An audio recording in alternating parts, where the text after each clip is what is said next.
So ayan guys, what's up? Magandang tanghali sa inyong lahat guys. At bagong araw na naman ang ating tatahaki. So ayan guys, ang pag-uusapan natin ngayon ay ang G-Loan ng GCash.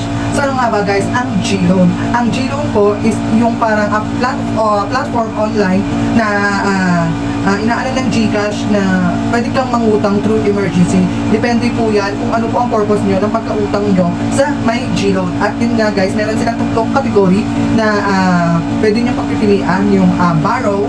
Doon pupunta kayo sa apps ng borrow. Tapos hanapin nyo po yung tatlong kategory ng G-Loan, G-Gives o yung G-Credit. So magkakaiba po sila. So under pa rin po ng GCash yan sa pagbibigay ng utang.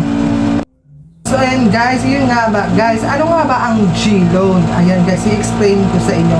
Ang G-Loan po is yung borrow credit o sa mga apps din po na nagpapaloan gaya ng online. Ayan, ang G-Loan po is yung verified ka sa GCash user mo at mataas po ang iyong score sa may GCash. So saan nga ba makikita ang G-Loan? So ayun, punta kayo sa may profile nyo guys.